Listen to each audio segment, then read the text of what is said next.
শনিবার সকালে পৌর কমিউনিটি সেন্টারের জয়পুরহাটের পাঁচবিবিতে হিন্দু সম্প্রদায়ের ১৫০০ পরিবারের মাঝে পূজার সামগ্রী বিতরণ করেছেন জেলা ছাত্রদলের সাবেক সাংগঠনিক সম্পাদক এবং মেয়র প্রার্থী শামীম হোসেন। এতে বিভিন্ন রাজনৈতিক ও সামাজিক সংগঠনের নেতারা উপস্থিত ছিলেন। আব্দুল কায়ুমের প্রতিবেদনে থাকছে বিস্তারিত। জয়পুরহাটের পাঁচবিবিতে শারদীয় দুর্গাপূজা উপলক্ষে ১৫০০ পরিবারের মাঝে পূজার সামগ্রী বিতরণ করা হয়েছে। জেলা ছাত্রদলের সাবেক সাংগঠনিক সম্পাদক ও আগামী পৌরসভা নির্বাচনের মেয়র প্রার্থী শামীম হোসেন মণ্ডল নিজ উদ্যোগে শনিবার সকালে পৌর কমিউনিটি সেন্টারে এই সামগ্রী বিতরণ করেন। অনুষ্ঠানে উপস্থিত ছিলেন উপজেলা বিএনপির সাবেক সভাপতি এবং বীর মুক্তিযোদ্ধা কমান্ডার আহ্বায়ক বীর মুক্তিযোদ্ধা আব্দুর রব বুলু, উপজেলা বিএনপির সাবেক সাংগঠনিক সম্পাদক আবুল হোসেন, পৌর বিএনপির সাবেক সাংগঠনিক সম্পাদক আবুল খায়ের স্বপন, সাবেক উপজেলা সমবায়ী কর্মকর্তা মোরাক্কাব রিয়াজুল তাজ, উপজেলা যুবদলের সাবেক সভাপতি শামসুল হুদা দুলাল, জেলা যুবদল নেতা সাইফুল ইসলাম বুলেট, পৌর যুবদলের সাবেক সিনিয়র সহসভাপতি হারুনুর রশিদ সজল। এছাড়া উপজেলা পূজা উদযাপন পরিষদের সভাপতি পরমেশ্বর মাহাতো, হিন্দু বৌদ্ধ খ্রিস্টান ঐক্য পরিষদের সভাপতি অধ্যাপক সুনীল রায়, সাধারণ সম্পাদক সুভাষ চন্দ্র ও বণিক সমিতির সাবেক সভাপতি ভরত প্রসাদ গোয়ালা সহ অন্যান্য নেতৃবৃন্দও উপস্থিত ছিলেন। এই উদ্যোগে স্থানীয় হিন্দু সম্প্রদায়ের উৎসাহ ও আনন্দ বৃদ্ধি পেয়েছে, সামাজিক ঐক্য এবং পারস্পরিক সহমর্মিতার বার্তা পৌঁছেছে। আজকে আমি যেটা লক্ষ্য করছি, বেশ কয়েক মাস ধরে যতগুলো মন্দিরে যতগুলো মসজিদে যে অনুদান আমার ছেলেস্রত নাতি যেটা করে গেছে, এই টাকাটা হলে পাঁচবিবিতে উনি 7 টাকা বিল্ডিং দিতে পারবেন, কিন্তু উনি সেটা করেন নাই। উনি করেছে মানুষের সেবা করার জন্য। আজকে আপনাদের কাছে একটাই অনুরোধ করব, দান ছোট জিনিস হলেও দান, বড় জিনিস হলেও দান।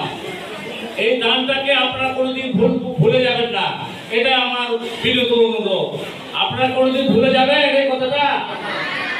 সকলকে পেয়ে আমি আমার ব্যক্তিগত পক্ষ থেকে আন্তরিক অভিনন্দন ও কৃতজ্ঞতা জানাই। আপনারা ভালো আছেন সকলে? একটু আমরা ক্ষমা চেয়ে নিচ্ছি, যেহেতু আমাদের অতিথি অনেকে আসছে, গুরুত্বপূর্ণ ব্যক্তিদেরকে যদি 2-1 মিনিট করে যদি কথা না বলতে দেয় তাহলে জিনিসটি খুব খারাপ দেখায়। তাই একটু আমাদের কষ্ট হচ্ছে। আমি আপনাদের সামনে বেশি বক্তব্য দেবো না, 2 থেকে 3 মিনিট কথা বলবো। কথা বলে আমি আমার বক্তব্য এখানে শেষ করব।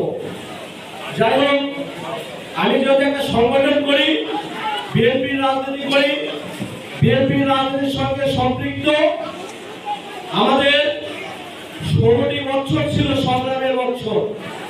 16 বছর আমরা একটি সরকারের বিরুদ্ধে আন্দোলন করেছি, সংগ্রাম করেছি।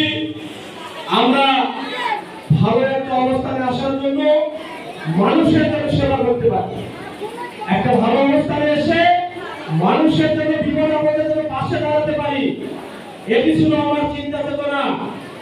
যাই হোক, উপরওয়ালার অশেষ রহমতে বাংলাদেশে সরকারের একটি পতন হয়েছে, হয়তো অন্তর্বর্তী সরকার বর্তমান দেশ পরিচালনা করছে। আমরা এখনো বিএনপি সরকার গঠন করতে পারি নাই। ইনশাআল্লাহ যদি আপনারা আগামীতে আমাদেরকে ভোট দেন ধানের শেষে, তাহলে আমরা হয়তো সরকার পরিচালনা করার সুযোগ পাবো। আমরা আশা রাখি এবং প্রত্যাশা করি আগামীতে জাতীয় সরকার গঠনে আপনারা আমাদেরকে সহযোগিতা করবেন, আমরা যেন দেশ পরিচালনা করতে পারি, আপনাদের পাশে যেন সহযোগিতার হাত বাড়াই দিতে পারি।